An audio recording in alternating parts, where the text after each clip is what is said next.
Resilience, theory and research. Healthcare professionals are faced with many stressful situations and organizational changes in their work. Therefore, they need to develop resilience to cope with stress and prevent occupational burnout.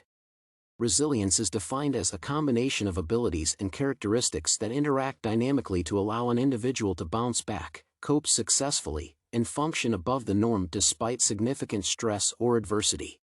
Resilience is a multifaceted concept, therefore, various researchers focus on its different aspects in their studies.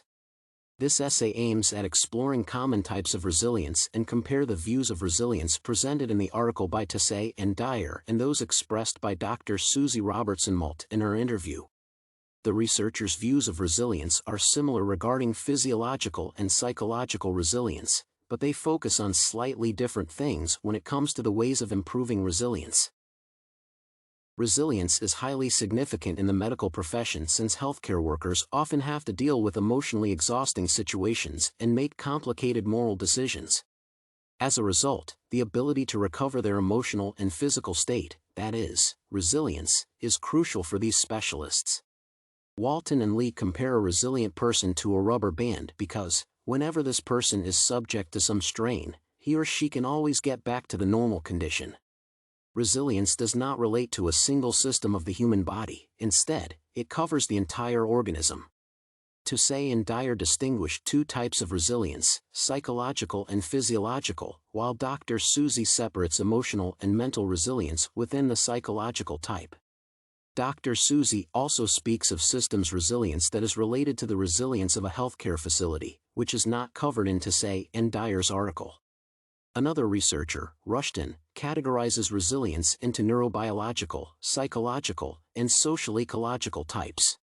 Overall, there seems to be no strict classification of resilience, but various scholars agree on distinguishing between the physiological and psychological aspects of this concept.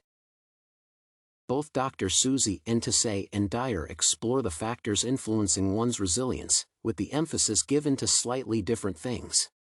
For example, Tusaie and Dyer stress the importance of psychological characteristics for personal resilience, which include intelligence, optimism, humor, creativity, and physical attractiveness. While Dr. Suzi also pays attention to cognitive factors, she emphasizes the importance of sleep for enhancing physiological resilience.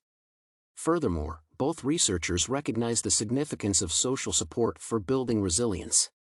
However, Tusaie and Dyer illustrate this through parental support, while Dr. Suzi accentuates the value of teamwork, stating that becoming a valuable team member and expressing one's opinion in front of others boosts resilience.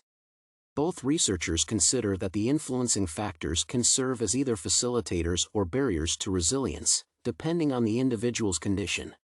For example, Dr. Suzi says that high engagement and teamwork improves resilience while withholding from participation in group activities and sharing one's opinion decreases it.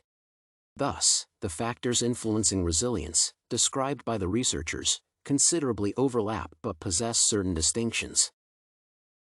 Unlike Tusaie and Dyer, Dr. Suzi emphasizes the ability of individuals to adapt to change, which she calls mental resilience. The significance of adapting to change has been stressed in various studies. For example, Robertson argues that flexibility in coping with change is an essential attribute of highly resilient people. Another study indicates that highly resilient healthcare workers, particularly nurses, accepted organizational changes more favorably and experienced less emotional burnout as a result of these changes. Hence, the omission of the issue of adaptability to change can be regarded as a drawback of Tusaie and Dyer's article. To sum up, Tusaie and Dyer's views of resilience and those of Dr. Suzi are very much alike, but there are differences regarding the types of resilience and factors influencing resilience. Researchers agree on distinguishing between psychological and physiological resilience, but Dr. Suzi also adds systems resilience to this classification. Apart from that, Dr. Suzi pays attention to the significance of adaptability to change.